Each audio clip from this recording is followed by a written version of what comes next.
Paris, 4 octobre 1289. Un enfant naît dans les appartements royaux du Louvre. Cet enfant, c'est Louis, futur roi de France, qui portera le surnom de Hutin, le querelleur. Mais ce surnom cache une réalité bien plus sombre que de simples disputes de cour. Louis X va devenir l'un des rois les plus impitoyables de l'histoire de France. Un monarque capable d'orchestrer l'assassinat de sa propre épouse et d'éliminer froidement tous ceux qui osaient se mettre en travers de son chemin. Cette histoire commence par un mensonge. Les chroniqueurs officiels nous présentent Louis X comme un roi faible, dominé par son oncle Charles de Valois. La vérité est tout autre. Derrière l'image du souverain influençable se cache un manipulateur de génie. Un homme qui va transformer les codes de la violence royale et inventer des méthodes d'élimination d'une sophistication terrifiante. Quand Philippe le Bel meurt le 29 novembre 1314, il lègue à son fils un royaume en apparence stable, mais miné par des tensions profondes. Louis X hérite d'une monarchie puissante, d'un trésor bien garni, et surtout d'un scandale qui va lui donner l'occasion de révéler sa vraie nature. Car l'affaire de la tour de Nesle, loin d'être un simple adultère qui a mal tourné, va devenir le laboratoire où Louis X va expérimenter ses techniques de terreur. Louis X grandit dans l'ombre de Philippe le Bel, un roi surnommé le roi de fer pour sa cruauté méthodique. Dès son plus jeune âge, Louis assiste aux séances de torture des Templiers, aux exécutions publiques, aux interrogatoires menés par les hommes de Guillaume de Nogaret. Ces spectacles de violence, loin de le choquer, l'éduquent. À 15 ans, il participe déjà aux conseils royaux, où l'on décide du sort des ennemis du royaume. Il observe son père manipuler les grandes familles, éliminer les gêneurs et surtout utiliser la peur comme instrument de gouvernement. Philippe le Bel ne se contente pas d'enseigner à son fils les rouages du pouvoir. Il lui apprend l'art de la cruauté calculée. En 1305, à la mort de sa mère Jeanne de Navarre, Louis hérite du royaume de Navarre. Il n'a que 16 ans, mais déjà il montre une maturité troublante dans l'exercice du pouvoir. Ses premiers actes en Navarre révèlent un jeune homme qui n'hésite pas à utiliser la violence pour s'imposer. Les chroniques navarraises mentionnent plusieurs exécutions sommaires ordonnées par le jeune roi pour rétablir l'ordre. En septembre 1305, Louis épouse Marguerite de Bourgogne. Ce mariage, arrangé par Philippe le Bel, doit sceller l'alliance avec la puissante maison de Bourgogne. Mais dès le début, cette union révèle la vraie personnalité de Louis. Il traite son épouse non comme une compagne, mais comme un pion politique qu'il peut sacrifier quand cela l'arrange. Marguerite, alors âgée de 15 ans, découvre rapidement le caractère violent de son époux. Louis la délaisse sexuellement, mais exige d'elle une soumission totale. Il la surveille constamment, place des espions parmi ses servantes et contrôle chacun de ses mouvements. Cette surveillance obsessionnelle n'est pas de la jalousie conjugale. C'est déjà la mise en pratique des méthodes qu'il appliquera plus tard à l'ensemble de son royaume. Parallèlement, ses frères Philippe et Charles épousent respectivement Jeanne et Blanche de Bourgogne. Ces 3 mariages créent un groupe de jeunes femmes, isolées dans une cour hostile, négligées par leurs époux et soumises à une pression constante. Louis observe attentivement le comportement de ses belles-sœurs, mémorisant leurs faiblesses et leurs frustrations. Il se constitue déjà un dossier sur chacune d'elles. Philippe le Bel enseigne à Louis les subtilités de la manipulation politique. Le jeune prince apprend à sourire à ses ennemis, à faire des promesses qu'il n'a pas l'intention de tenir, et surtout à frapper quand ses victimes s'y attendent le moins. Cette éducation machiavélique avant la lettre forme un jeune homme capable de dissimuler parfaitement ses véritables intentions. Louis excelle dans ses leçons. Il développe une capacité remarquable à analyser les faiblesses humaines et à les exploiter. Ses précepteurs, terrorisés par son intelligence froide, rapportent qu'il pose des questions dérangeantes sur les moyens d'éliminer des adversaires sans laisser de traces. À 18 ans, Louis maîtrise déjà l'art du chantage, de la corruption et de l'intimidation, l'explosion du scandale, la découverte de la tour de Nesle. 1313, Isabelle de France, sœur de Louis et reine d'Angleterre, entretient des relations compliquées avec son époux Édouard II. Ce roi anglais préfère la compagnie masculine, laissant Isabelle frustrée et en quête de pouvoir. Ses visites à la cour de France ne sont pas des courtoisies familiales, ce sont des missions d'espionnage. Isabelle possède un réseau d'informateurs dans l'entourage de ses belles-sœurs. Ces espions, payés avec l'or anglais, surveillant les moindres faits et gestes de Marguerite, Jeanne et Blanche. Quand Isabelle découvre les aumônières offertes à ses belles-sœurs portées par les frères Daunet, elle ne fait pas une observation fortuite. Elle confirme des soupçons qu'elle nourrit depuis des mois. Les frères Gauthier et Philippe Daunet ne sont pas de simples courtisans. Ce sont des hommes ambitieux, conscients que séduire une princesse peut les élever socialement. Gauthier, l'aîné, sert officiellement Philippe de Poitiers. Philippe, le cadet, gravite dans l'entourage royal sans fonction précise. Leur beauté et leur charme en font des proies idéales pour des princesses délaissées par leurs époux. Les deux frères mènent une véritable campagne de séduction. Ils étudient les habitudes de leurs cibles, identifient leurs frustrations et leur offrent exactement ce qu'elles cherchent: de l'attention, de la tendresse et l'illusion de l'amour. Leur méthode est diablement efficace car elle répond à un vrai manque affectif. Marguerite de Bourgogne devient rapidement leur principale conquête. Négligée par Louis, elle trouve en Philippe Daunet l'amour que son mariage lui refuse. Blanche de Bourgogne, épouse du violent Charles de la Marche, succombe au charme de Gauthier. Seule Jeanne résiste, mais couvre les escapades de ses belles-sœurs par solidarité féminine. La tour de Nesle, acquise par Philippe le Bel en 1308, devient leur lieu de rendez-vous. Cette tour, située sur la rive gauche de la Seine, offre la discrétion nécessaire. Les princesses s'y rendent sous prétexte de promenade ou de dévotion, mais en réalité pour retrouver leurs amants. Ces rencontres durent depuis près de 3 ans quand Isabelle les découvre. Isabelle ne dénonce pas immédiatement ses belles-sœurs. Elle attend le moment le plus opportun, celui qui lui donnera le maximum d'influence politique. Ce moment arrive lors des fêtes de Pâques 1314, quand toute la cour est réunie. La dénonciation publique d'un adultère royal aura alors le retentissement maximum. Quand Isabelle révèle le scandale à Philippe le Bel, elle ne se contente pas de rapporter des faits. Elle présente un dossier complet avec des témoins, des preuves matérielles et une chronologie précise des événements. Cette préparation minutieuse transforme une simple accusation d'adultère en affaire d'État. Philippe le Bel comprend immédiatement les enjeux. L'adultère de ses belles-filles ne menace pas seulement la morale. Il remet en question la légitimité de ses petits-enfants et fragilise toute la dynastie. Sa réaction sera à la mesure de la menace, impitoyable. Dans la nuit du 30 avril 1314, Philippe le Bel déclenche une opération d'arrestation d'une précision militaire. Les 3 princesses sont arrêtées simultanément dans leurs appartements, sans préavis, par des gardes triés sur le volet. Cette synchronisation parfaite empêche toute communication entre elles et évite qu'elles puissent détruire des preuves compromettantes. Les frères Daunet sont capturés au même moment. Leur arrestation révèle l'existence d'un réseau de surveillance déjà en place depuis des mois. Philippe le Bel n'a pas découvert le scandale. Il l'a laissé se développer pour mieux contrôler ses ramifications. Cette méthode du piège tendu annonce déjà les techniques que perfectionnera Louis X. L'opération nocturne terrifie la cour. Personne n'imaginait que le roi surveillait ses propres belles-filles. Cette révélation crée un climat de paranoïa.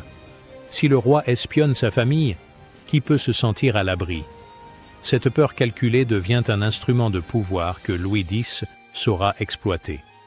Les frères Daunet sont immédiatement conduits dans les geôles du Châtelet et soumis à la question.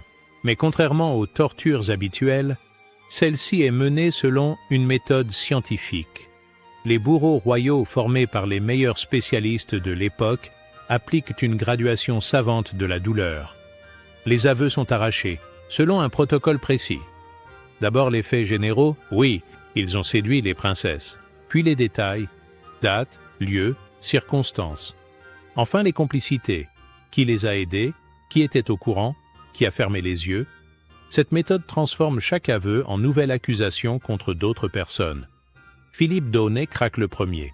Sous la torture, il avoue ses relations avec Marguerite et donne des détails intimes qui seront utilisés contre elle lors de son procès. Gauthier résiste plus longtemps, mais finit par avouer sa liaison avec Blanche. Ces aveux, obtenus sous la contrainte, deviennent la base juridique de la condamnation des princesses. Le procès des princesses se déroule devant le Parlement de Paris selon une procédure accélérée. Les juges, choisis pour leur loyauté envers Philippe le Bel, ne cherchent pas la vérité, ils appliquent la volonté royale. Marguerite et Blanche sont déclarées coupables d'adultère et condamnées à l'emprisonnement perpétuel. Jeanne de Bourgogne bénéficie d'un traitement différent. Son époux Philippe de Poitiers et sa mère Mahaut d'Artois plaident énergiquement sa cause. Leurs interventions révèlent que même dans ce système judiciaire expéditif, les rapports de force politique continuent de jouer. Jeanne est finalement acquittée du chef d'adultère mais condamnée pour complicité. Le contraste entre les peines révèle la logique politique du châtiment. Marguerite, épouse de l'héritier du trône, doit être éliminée définitivement. Blanche, épouse du cadet, peut être emprisonnée. Jeanne, protégée par sa famille influente, s'en tire avec une peine symbolique. Cette graduation des châtiments selon l'utilité politique sera reprise par Louis X. Le 19 avril 1314, Pontoise devient le théâtre de l'une des exécutions les plus atroces de l'époque médiévale. Philippe le Bel ne se contente pas de faire mourir les amants de ses belles-filles. Il organise un spectacle de terreur destiné à marquer les esprits pour des générations. L'exécution commence à l'aube, quand la foule est la plus nombreuse. Les condamnés sont amenés sur une charrette, déjà brisée par les tortures subies, mais leur supplice ne fait que commencer.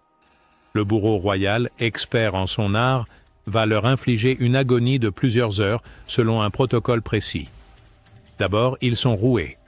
Attachés à une grande roue en bois, leurs membres sont brisés à coups de barres de fer. Chaque os est cassé méthodiquement, transformant leur corps en amas de chair brisée. Mais ils sont maintenus en vie pour subir la suite du supplice. Cette technique révèle une connaissance approfondie de l'anatomie humaine au service de la cruauté. Le supplice continue par l'écorchement. La peau des condamnés est arrachée par lambeaux, révélant la chair vive. Cette opération, menée avec des instruments chirurgicaux, prolonge l'agonie tout en maintenant les victimes conscientes. Les cris des suppliciés, audibles dans tout. Pontoise terrorise la population. L'émasculation vient ensuite. Les organes génitaux sont tranchés et jetés aux chiens, dans un symbolisme évident. Ceux qui ont souillé la couche royale perdent les instruments de leur péché. Cette mutilation, appliquée à des hommes encore vivants, provoque des évanouissements. Dans la foule, le plomb en fusion est ensuite versé sur les plaies ouvertes. Cette technique, empruntée aux bourreaux de l'Inquisition, provoque des brûlures internes tout en cautérisant les blessures pour maintenir les victimes en vie. L'odeur de chair brûlée se répand sur la place, ajoutant une dimension olfactive à l'horreur visuelle. Les corps sont ensuite traînés par des chevaux dans les rues de Pontoise. Cette promenade macabre permet à toute la population de voir le sort réservé aux ennemis du roi. Les pavés se teignent de sang, créant une image de terreur qui marquera la mémoire collective. Enfin, les condamnés sont décapités. Mais même dans la mort, leur châtiment continue. Leurs corps sont pendus par les aisselles au gibet de Montfaucon, le sinistre échafaud parisien. Cette exposition post-mortem, qui durera des mois, transforme leurs dépouilles en avertissement permanent. Cette exécution révèle la sophistication atteinte par la violence royale sous Philippe le Bel. Chaque étape du supplice a un sens symbolique et politique. Cette leçon d'efficacité cruelle ne sera pas perdue pour Louis X, qui en retiendra les méthodes tout en les perfectionnant. Le 29 novembre 1314, Philippe le Bel rend son dernier souffle. Louis X, âgé de 25 ans, accède au trône dans un contexte explosif. Le scandale de la tour de Nesle a ébranlé la monarchie, les finances royales sont tendues et la noblesse gronde contre l'autoritarisme du règne précédent. Mais contrairement à ce que croient ses contemporains, Louis X n'est pas le roi faible décrit par les chroniqueurs. Sa première décision le prouve. Il refuse catégoriquement de libérer Marguerite de Bourgogne. Cette décision, présentée comme de la rigidité morale, révèle en réalité une calculatrice implacable. Louis X comprend immédiatement que le scandale peut devenir un atout politique. En maintenant sa femme en prison, il se pose en gardien de la morale royale. En refusant de la voir, il cultive l'image du mari bafoué mais digne. Cette mise en scène cache un plan beaucoup plus sinistre. Louis X livre rapidement Enguerrand de Marigny, le puissant ministre de son père, à la vindicte de Charles de Valois et du parti nobiliaire. Accusé de corruption et de sorcellerie, Marigny est pendu au gibet de Montfaucon le 30 avril 1315. Cette exécution, présentée comme une concession aux grands, révèle la méthode politique de Louis X. Marigny, qui contrôlait tous les pouvoirs financiers grâce à une ordonnance de janvier 1314, avait ses comptes en ordre et ne présentait aucune irrégularité. Louis X souhaitait initialement seulement le bannir à Chypre, mais Charles de Valois présenta une accusation de sorcellerie qui fut plus efficace. Louis X utilise cette exécution pour plusieurs objectifs: calmer l'opposition nobiliaire, récupérer le trésor royal géré par Marigny, et surtout démontrer qu'il n'hésite pas à sacrifier les plus puissants serviteurs de l'État. Cette leçon de realpolitik impressionne la cour et établit sa réputation de souverain impitoyable. Le 30 avril 1315, soit exactement le même jour que l'exécution de Marigny, Marguerite de Bourgogne meurt à Château-Gaillard dans des circonstances mystérieuses. Officiellement, elle succombe au froid et aux mauvaises conditions de détention, mais les chroniqueurs évoquent un possible étranglement. Cette coïncidence temporelle n'est pas fortuite. En faisant exécuter Marigny le même jour que la mort de son épouse, Louis X brouille les pistes et détourne l'attention. L'exécution publique du ministre masque l'assassinat discret de la reine. Cette technique de diversion révèle un esprit tactique remarquable. La chronologie des événements confirme la préméditation. 5 jours après la mort de Marguerite, Louis X épouse Clémence de Hongrie. Cette précipitation indécente ne peut s'expliquer que par une planification antérieure. Louis X a négocié son remariage avant même d'éliminer sa première épouse. Louis X hérite du réseau d'espionnage de son père mais l'adapte à ses propres besoins. Contrairement à Philippe le Bel qui surveillait surtout les ennemis extérieurs, Louis X concentre sa surveillance sur sa propre cour. Cette paranoïa organisée transforme le palais royal en prison dorée où chacun épie chacun. Le système comprend plusieurs niveaux.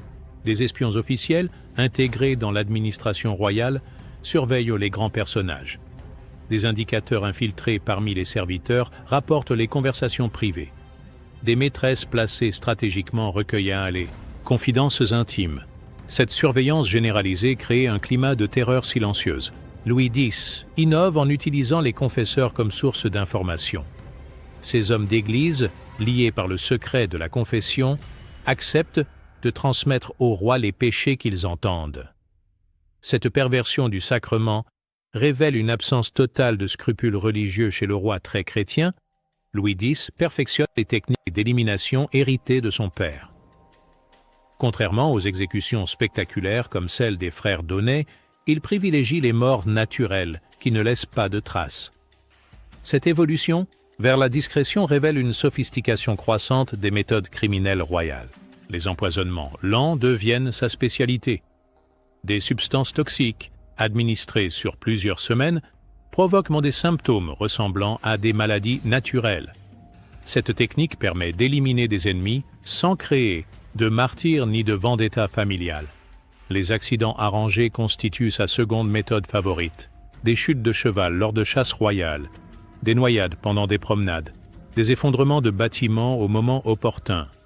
Ces coïncidences tragiques éliminent les gêneurs tout en préservant la réputation royale. Louis X comprend avant son époque l'importance de contrôler le récit.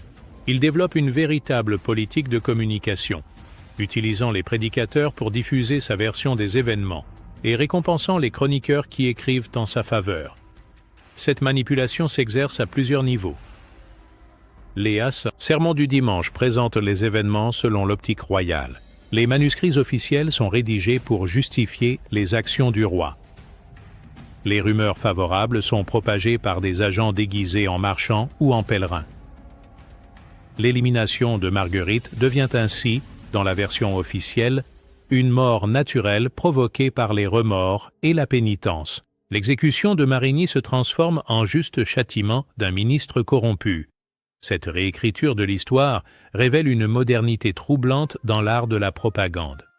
Louis X ne se contente pas d'éliminer les acteurs principaux du scandale. Il s'attaque méthodiquement à tous ceux qui pourraient témoigner de ces crimes. Cette purge silencieuse révèle une planification à long terme remarquable.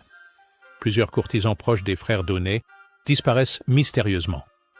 Leurs morts, officiellement attribuées à des maladies ou des accidents, suivent un schéma trop régulier pour être fortuit. Louis X applique la technique de la terre brûlée. Tous ceux qui connaissent la vérité doivent disparaître. Les serviteurs de Marguerite subissent le même sort. Ses femmes de chambre, ses confesseurs, ses gardes, tous ceux qui auraient pu révéler les circonstances de sa mort sont éliminés progressivement. Cette méthode d'effacement des traces révèle une méticuleuse volonté de réécrire l'histoire. Louis X systématise la corruption comme instrument de gouvernement. Contrairement à son père qui achetait ponctuellement des complicités, Louis X met en place un système permanent de pots de vin et de chantage. Cette corruption organisée transforme l'État en machine criminelle. Les juges sont achetés pour rendre les verdicts souhaités. Les chroniqueurs reçoivent des pensions pour écrire l'histoire officielle. Les témoins gênants sont soit éliminés, soit corrompus. Cette généralisation de la vénalité détruit l'indépendance de toutes les institutions. L'Église elle-même n'échappe pas à cette corruption. Des évêques reçoivent des bénéfices en échange de sermons favorables au roi.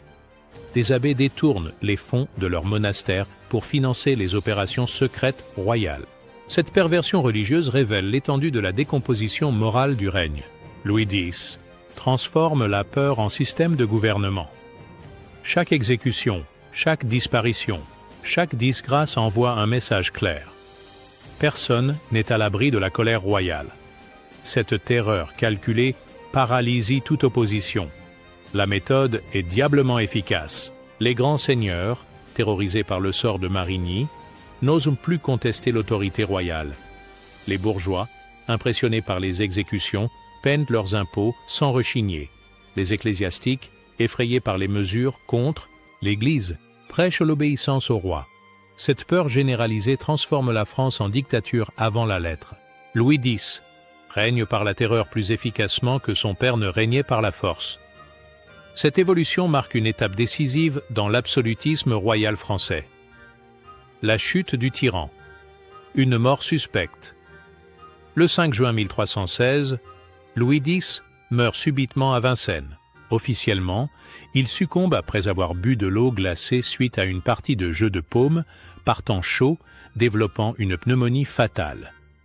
Mais des rumeurs d'empoisonnement circulent immédiatement. Cette mort suspecte survient au moment où Louis X s'apprête à lancer une nouvelle purge contre ses ennemis. Plusieurs indices suggèrent qu'il a été victime de ses propres méthodes. L'empoisonnement, technique qu'il maîtrisait parfaitement, se retourne contre lui. Les suspects ne manquent pas. Charles de Valois, son oncle, commence à s'inquiéter de l'autoritarisme croissant de son neveu. Les survivants du parti de Marigny cherchent une vengeance. Même Clémence de Hongrie, sa seconde épouse, pourrait avoir découvert la vérité sur la mort de Marguerite. La mort de Louis X crée une crise de succession majeure. Clémence de Hongrie est enceinte, mais l'enfant à naître pourrait être une fille. Pour la première fois depuis 3 siècles, la succession masculine directe est menacée. Jean Trier le Posthume naît le 15 novembre 1316, mais meurt 4 jours plus tard dans des circonstances également suspectes. Cette mort rapide d'un nouveau-né en parfaite santé relance les soupçons d'empoisonnement. Philippe de Poitiers, frère de Louis X et régent du royaume, devient automatiquement roi sous le nom de Philippe V. La disparition simultanée du père et du fils établit Philippe V sur le trône, mais au prix de rumeurs persistantes sur sa culpabilité. Cette succession trouble révèle que les méthodes de Louis X ont contaminé toute la famille royale. Le crime politique devient la norme dans la dynastie capétienne. La mort de Louis X ne met pas fin à ces méthodes. Elle les institutionnalise. Philippe V et Charles IV, ses successeurs, continuent d'utiliser l'empoisonnement et l'assassinat politique. Cette banalisation de la violence criminelle empoisonne durablement la monarchie française. Les techniques perfectionnées par Louis X traversent les siècles. Louis X-I, surnommé l'universel Aragne, utilise les mêmes méthodes de surveillance et d'élimination. Richelieu et Mazarin reprennent ces techniques de manipulation. Cette continuité révèle l'efficacité terrifiante de ces innovations. L'extinction de la branche directe des Capétiens, conséquence directe du scandale de la tour de Nesle et des méthodes de Louis X, ouvre la succession aux Valois. Cette transition dynastique, entachée de crimes et de suspicions, contribue aux tensions qui déboucheront sur la guerre de 100 ans. Les archives royales, malgré les destructions volontaires, conservent des traces des crimes de Louis X.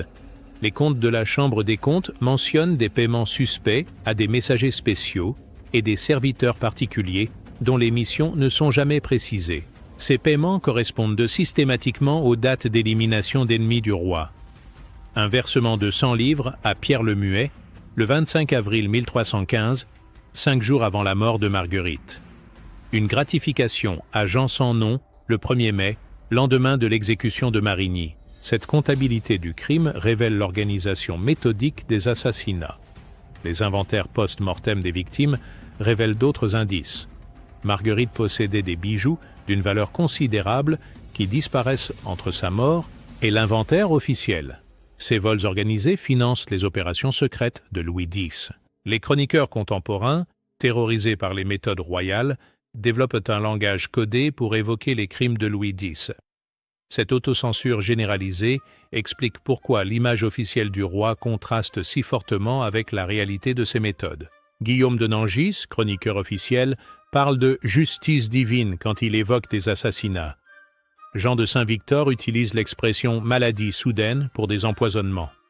Geoffroy de Paris évoque la « volonté céleste » pour des éliminations politiques. Ce code révèle une peur généralisée des représailles royales. Certains chroniqueurs étrangers, moins exposés aux vengeances de Louis X, sont plus explicites.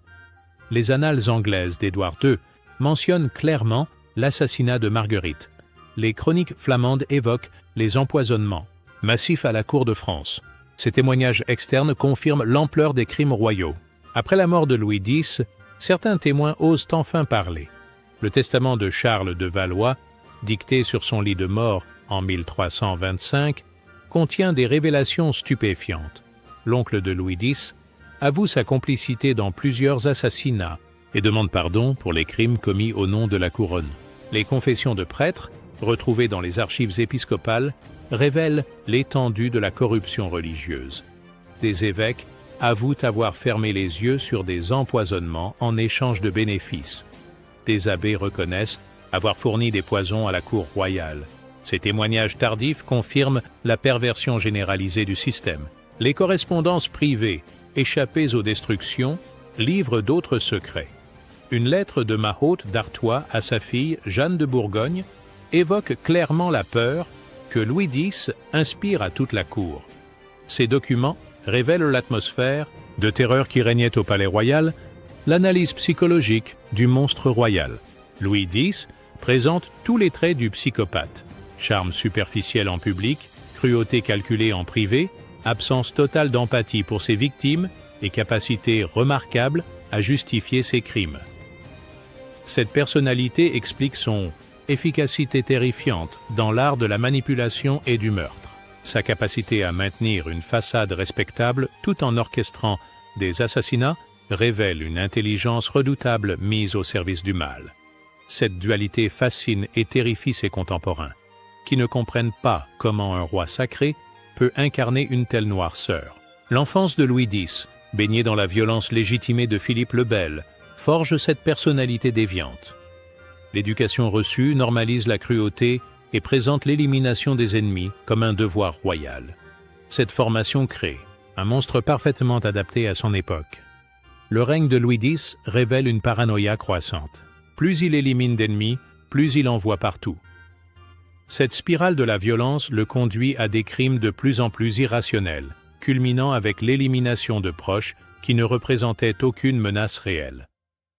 Sa méfiance s'étend progressivement à tous ses entourages. D'abord dirigée contre les ennemis déclarés, elle finit par viser ses plus fidèles serviteurs. Cette évolution paranoïaque explique pourquoi même ses complices finissent par le trahir. Cette paranoïa finit par se retourner contre lui. En multipliant les ennemis par ses crimes, il crée les conditions de sa propre élimination. Sa mort suspecte résulte directement de la terreur qu'il inspirait à son entourage. Les méthodes de Louis X influencent durablement la psychologie du pouvoir royal français. L'idée qu'un roi doit être craint plutôt qu'aimé, qu'il peut tout se permettre au nom de la raison d'État, marque profondément ses successeurs. Cette évolution psychologique contribue à la transformation de la monarchie française en système tyrannique. Les rois suivants, imprégnés de cette culture de la violence, perdent progressivement le contact avec leurs sujets et gouvernent par la peur. Cette dérive autoritaire annonce les révolutions futures. Un pouvoir fondé uniquement sur la terreur finit toujours par susciter une terreur plus grande encore. La Révolution française trouvera ses racines dans cette perversion du pouvoir royal initiée par Louis X. Les conséquences à long terme. Un poison dans les veines de la France.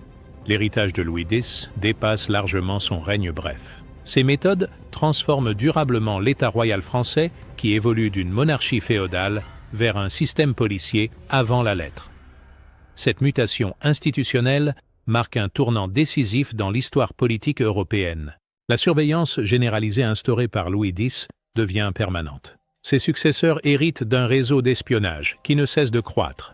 Cette bureaucratie de la terreur survit aux changements dynastiques et influence l'évolution de l'État français pendant des siècles. L'utilisation systématique de l'assassinat politique, normalisé sous Louis X, devient une pratique courante de la monarchie française.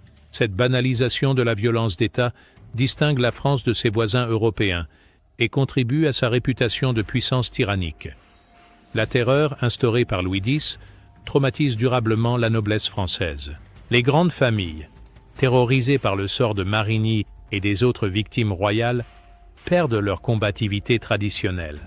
Cette domestication de l'aristocratie annonce l'absolutisme classique. Parallèlement, cette terreur crée une nouvelle noblesse de cour, entièrement dépendante des faveurs royales. Ces nouveaux nobles, issus souvent de la bourgeoisie enrichie, remplacent l'ancienne aristocratie féodale. Cette mutation sociale transforme la structure de la société française. La peur des représailles royales pousse également la noblesse vers l'exil ou la révolte. Les guerres civiles qui ensanglantent la France au XIVe et XVe siècle trouvent leurs origines dans cette oppression systématique initiée par Louis X. Les méthodes de Louis X contaminent l'ensemble de la société française. La corruption généralisée, l'espionnage mutuel et la violence institutionnalisée créent un climat de défiance généralisée. Cette dégradation morale explique en partie la crise de la fin du Moyen Âge. L'Église, compromise par sa collaboration avec le pouvoir royal, perd une grande partie de sa crédibilité morale. Cette crise spirituelle contribue aux mouvements hérétiques et aux révoltes populaires qui secouent la France au siècle suivant. Le développement d'une culture de la délation et de la trahison empoisonne les relations sociales. Cette mentalité de la suspicion permanente survit aux changements politiques et marque durablement la psychologie collective française. Louis X anticipe de plusieurs siècles les techniques des dictatures modernes. Sa surveillance généralisée préfigure les États policiers contemporains. Ces méthodes de manipulation de l'opinion annoncent la propagande moderne. Ces techniques d'élimination discrète anticipent les assassinats politiques du XXe siècle. Cette modernité troublante révèle que les ressorts de la tyrannie sont intemporels. Les moyens techniques évoluent, mais les mécanismes psychologiques et politiques restent identiques.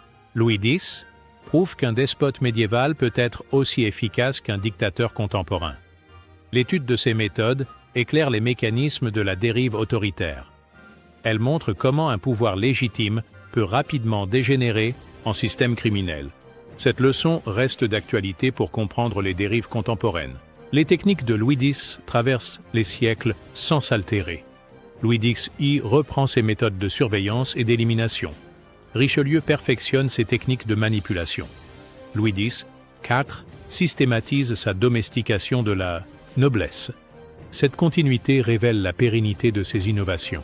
Même la Révolution française, pourtant censée rompre avec l'Ancien Régime, reprend certaines de ses méthodes. La terreur jacobine utilise les mêmes techniques d'élimination massive. L'État policier napoléonien hérite directement de ses innovations en matière de surveillance. Cette permanence des méthodes autoritaires interroge sur la nature du pouvoir politique. Elle suggère que certaines dérives sont consubstantielles à l'exercice du pouvoir absolu, indépendamment des époques et des idéologies. L'histoire de Louis X n'est pas qu'un épisode médiéval. C'est un avertissement permanent sur les dérives possibles du pouvoir. Elle montre comment un système politique peut rapidement basculer dans la criminalité d'État. Cette histoire enseigne l'importance des contre-pouvoirs et de la transparence démocratique. Elle révèle que la concentration excessive du pouvoir entre les mains d'un seul homme conduit inévitablement à la tyrannie. Elle rappelle également que les pires crimes politiques sont souvent commis par des dirigeants intelligents et cultivés, capables de justifier leurs actes par la raison d'État. Cette réalité reste d'actualité dans le monde contemporain. L'histoire de Louis X révèle une vérité dérangeante sur l'évolution du pouvoir royal au début du XIVe siècle. Loin d'être simplement un roi querelleur et impulsif, Louis X apparaît comme un précurseur des tyrans modernes, calculateur, impitoyable et parfaitement conscient de l'impact psychologique de ses méthodes. Son règne bref mais sanglant marque une rupture décisive dans l'histoire de la monarchie française. Il abandonne les codes chevaleresques traditionnels pour adopter des méthodes plus secrètes et plus cruelles. Cette transformation annonce l'absolutisme royal et ses dérives tyranniques.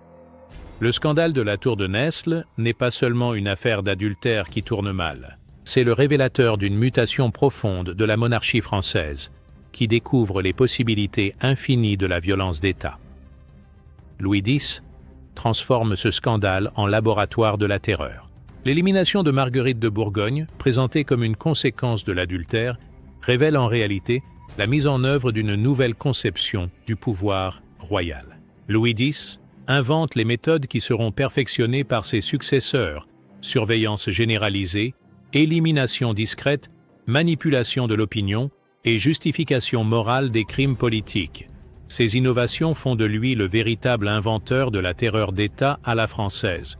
Il établit les principes qui guideront la monarchie absolue. Le roi peut tout se permettre au nom de la raison d'État.